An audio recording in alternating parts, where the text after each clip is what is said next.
Hi everyone, my name is David Grossman, now retired after 30 years as a sports writer with Canada's largest newspaper, the Toronto Star. And I also hosted a show on Sportsnet 590 The Fan.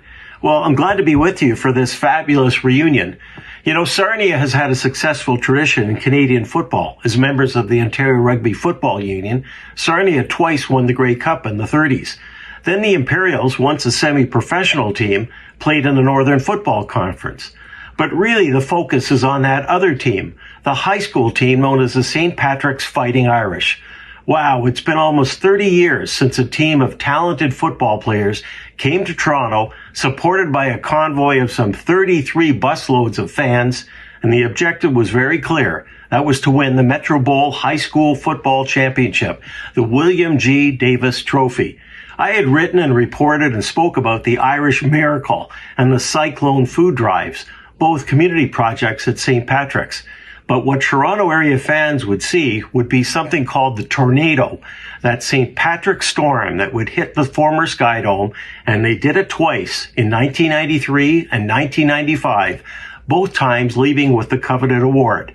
No one thought I was serious when I earlier mentioned a slick-looking, polished high school team from Sarnia would come to the big city and put on a show. Opposing players and coaches, well, they just chuckled.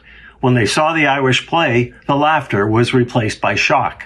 One player stood out for me. He wore jersey number 7. He took to the field along with his disciplined teammates, remembering a telegram of support received by the team from the football legend himself, Lou Holtz, who had coached the famous Notre Dame Irish in the NCAA. Not everyone got a note from Holtz, but fired up, motivated, and hungry to win, the visitors from Sarnia went to work.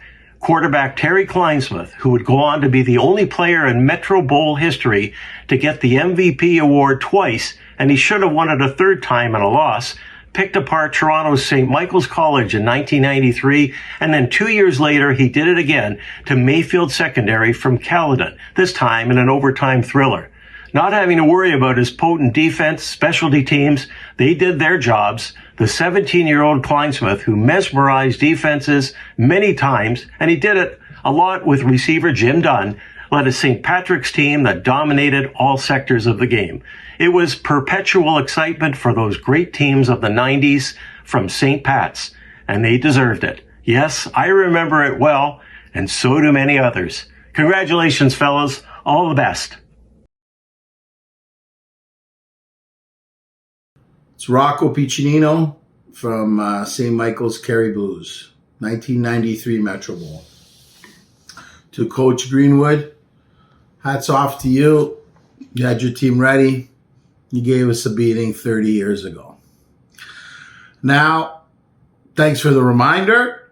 I guess all that therapy is going to go out the window because the nightmares are going to start again. Anyway, congratulations. Maybe one day we'll get that rematch we've been asking for. And next time you guys are in Toronto, look us up. Hoika Detroit. Take care.